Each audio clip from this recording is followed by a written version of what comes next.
Good evening, everyone. How are you? I still feel like I've been awake for the entire year. I'm exhausted. It's only 7 o'clock and I feel like it's like 10. I hate daylight savings time. All right, you guys. We are going to talk about Jenelle. And I was going to hold off on this, but I thought you guys have been asking so many questions about like where her location is, what's going on, where is this all taking place, and I'll just give you the tea. Now, this tea comes directly from Twitter, an account that is been providing information related to Jenelle for a really long time. This is the same account that released the audio or the video of David basically like chopping up stuff and like telling Jenelle that she should die. It's the same account that released a video of her chasing after David in the middle of the night. And then her, while he drives off, and then them screaming about Marissa. It's the same account that was leaking information while the custody case was going on and discussed the different testimony that was going on in court. And it's been the same account that's been pretty much keeping everyone abreast of what's been going on with Jenelle. It's fair to say that this account is either connected to Jenelle or connected to someone close to Jenelle, although the identity of this account is not known. Like it's the puppy dog, right? But thus far, since everything has gone down, this account has been 100% accurate. In fact, the puppy dog was the one who last week said that she left the land without telling David, that she caught a flight with her manager and went to go meet with MTV executives. It's the same account that said the meetings with MTV executives went well. And today the account confirmed a report by Radar Online that Jenelle is in Tennessee. And I'll show you the screenshots so that you guys don't question where this is coming from. And then a photo that we talked about last night, a grotesque photo that David shared that Matt said could be related to Jenelle or could have been a photo that was marked up by Jenelle, is actually not Jenelle. It was made by a meme, like Dirty Memes, I think was the name of the Dirty Humor. Was the name of the site, and it is absolutely not Jenelle. He did not superimpose the lips on her. I didn't think it was, but I should let you know since we talked about it yesterday. All right, so here is what old puppy dog has to say. She is in Tennessee. Yes, this is real. She cut him off financially, and he has no money. His only way to make money is begging local gas stations to sell knives. They also asked, well, what's in Tennessee, though? It's beautiful there. He's not... So there's been a lot of questions. Why is he so tame right now on social media? Why is there, like, where's the outburst? Why hasn't he freaked out yet? Well, if you think about it, you guys, Jenelle and David have split up many times in the past, and she's always gone back. And according to Puppy, the reason why he's not fighting with her right now is because he's hoping that she will come back. But she's also, according to the Puppy, very done. And she's 1,000,000,000% done with David. It was a combination of many different factors that led to her leaving. So then someone asked, well, if she really sticks through this, he's going to lose his mind. No money, no Ensley. It won't be long before he will start doing interviews, and it won't be pretty. Is she going to be hiding from him? And she said, for right now. And then someone said, I would find it hilarious if it weren't for Marissa being held captive there. And there's been a lot of questions about what's going to happen with Marissa. Well, David already has custody of Marissa. So it's not like what will happen. And if you remember, David won custody of her by using Jenelle's money and fighting for custody with Whitney, Marissa's mother's mother. So Grandma had custody of Whitney, or of Marissa. Well, she says she's got a mother and a grandmother that can take him to court now and fight for her because he has no more money anymore. And they said, excellent point. I hope like hell they will. And she said, same, there's no excuse not to now. And that had been an issue. Whitney had actually been, I think Whitney's husband spoke with the Ashley in the summer that they had hoped to fight for custody for Marissa, but they simply did not have the money to go up against the machine of Teen Mom 2 money. Without that money, though, David has nothing, and therefore puts things at a more even playing field, meaning Marissa may have the possibility of returning back to her mother or to grandma. In terms of what is she paying, Jenelle is currently paying for the mortgage, but apparently will not be paying for that much longer. And they said, well, who's going to pay for the food and for the animals? And this is pure speculation, but the puppy says, I'm sure his family will take him back and they'll start moving in over there to help, but that's just my opinion. David wants to keep the land. She doesn't want the land. So she mentioned that he could sell his knives at gas stations, but gas stations are apparently not clamoring at the bit to sell his knives. When someone brought up that she was mad and they mentioned that he's too calm, they again said he wants her back. And they said, okay, I'll give it a couple weeks of him playing nice to try to win her back before he gets tired and then returning. And then I'll get the popcorn, I'm guessing. And they said, absolutely. So what about Kaiser? Where is Kaiser? Well, apparently Kaiser is with her in Tennessee. Nathan knows about it, and she's currently working on getting him in school in Tennessee. So if that's the case, if she is in Tennessee working on getting Kaiser in school in Tennessee, that means she is considering making Tennessee her permanent residence for now. And the property, sadly, is in both of their names. So the land, even though they purchased before she was married, the property is in both of their names at this time. So if they were to sell it, they're joint co-owners of it. So she would split proceeds with him. So a lot of people are saying, like, is it real? Is it publicity stunt? If it's not, you know what? It's Jenelle. Things could change.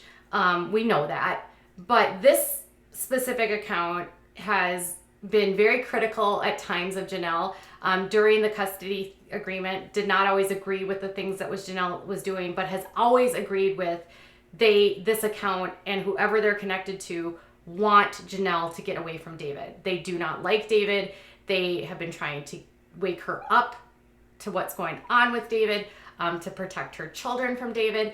During the custody battle, they were fighting hard to get the kids away from David in the hopes by that removal, then Jenelle would actually go with her children and not stay with David. And so now it's gotten to a point where a combination of all of this has led to Jenelle finally being done. Now, it is interesting because I think about it, and then if this is all true and she's done, the state of North Carolina has a really weird divorce policy. It's archaic, to be honest. It has a no-fault divorce, meaning there's absolutely no fault. And by being no fault, they achieve that by having the parties wait 1 year. So they have to separate legally. They can file what's called a separation agreement. It's not necessarily a legal document, but it is a document that can be agreed upon by both parties that discusses the separation. It can outline custody information. It can figure out child support. It can figure out, residence information, alimony, all of that kind of stuff could be listed in the separation agreement and agreed upon by attorneys. And then once they hit the 1 year mark, they have to be physically separated in separate homes for 1 year. And on 1 year and 1 day, then they can file for divorce. And at that point, the divorce process is relatively speedy because typically at that point, the couples have already figured everything out. They have the separation agreement done and they just move forward. Now, I don't expect David to do this I don't expect this to go down without a fight. So it makes sense right now, if this puppy is correct, that David wants Jenelle back, that he would be playing on his best behavior because he thinks that Jenelle's going to go back to him. If it's true that she's 1,000% done, I would expect escalating behavior from him in the weeks and days coming up as it sinks into him that she's literally not going to come back. And at that point, it's going to be extremely dangerous for her and for her children because of his history of violence. So right now, it's sort of the calm before the storm until she is in a place where he gets it or she sticks to it. And I think that's the problem here is she's left him so many times before and come back. And I'm sure he's like, well, she'll just come back. Why wouldn't she? But this is going to be a really sort of rough period for her. And as much as you guys hate her, and as much as you think she's a liar, and as much as you think she's petty or she's nasty or you just don't like her personally, I do think that every time a woman that's in a situation like this is a victim of domestic assault and domestic violence, we should support them and hope that the decision she's making is for her safety, for her children's safety, and for her, like, getting better. Someone asked if she already had a boyfriend on Tinder. The account said absolutely not even a thought on her, like, not even a thought in her brain right now. And I think there's this propensity for all of us to already, like, hate her, waiting for her to take the next crappy step.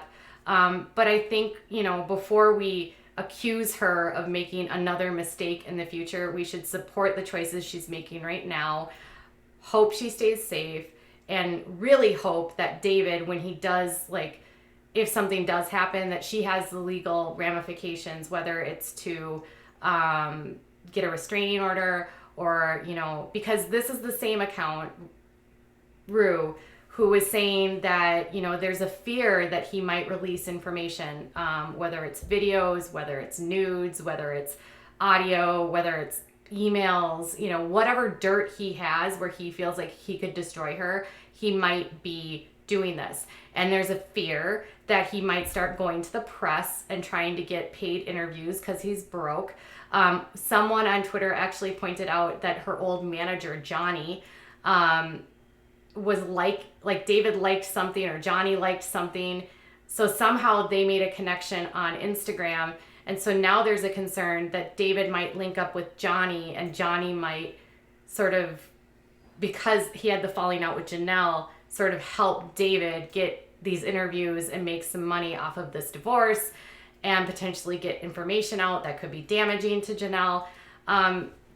So no matter what, I hope she's got a good team of lawyers. If she doesn't have, I hope she's got money saved. This account is insistent that, like, she's not broke, but David is. So let's hope there's some money in the bank. She can pay for attorneys. Again, we're not sure whether or not she's going to be back on Teen Mom 2. Nathan was in court on Friday. There was a camera crew with him, according to an attorney that was in court with their client in the same courtroom. And so it's not known, like, if they're just filming Nathan for something else, but it's highly probable that somehow Teen Mom 2 has gotten some sort of filming back, some sort of agreement filmed between Nathan's arrest and her pending divorce. MTV probably thinks of this as rating gold, considering the fact that the franchise has been in the tank the past few weeks. I think the week before last, it was around 665,000 viewers, maybe 660. I can't remember completely. It's all on Showbuzz Daily. But it's about 50% less than what it was doing for the first half of the season, which aired in January through May. So they are at a crossroads, and bringing back Jenelle might help MTV take this show off life support. I'm not sure whether or not you would watch it anyway, but at this point, this is kind of where they're at. Nathan could have been filmed for a special. She might get a special. You know, there's a lot of questions about what all of this will look like. Either way, let's just hope she stays safe. We know David has a history. We have to consider the fact that there's been so many 911 calls from that property. I believe when everything came out in the summer, when they took the kids, I can't remember if it was TMZ or Radar. One of them, there was like 25 different 911 calls from that property. And some of them were extremely, like, scary, where one time she called and David was down. She was up in an attic, like sort of sitting on stairs, looking at Ensley's bedroom, calling 911 dispatch. He can be heard downstairs, slamming doors, kicking. He's got guns. She's freaking out, and he is mad, she says, because he found an article online and he is destroying property, and she's afraid for her life. That was one call. There was another call in October where she says that her husband assaulted her, pinned her down, that she broke her collarbone. She later denied that.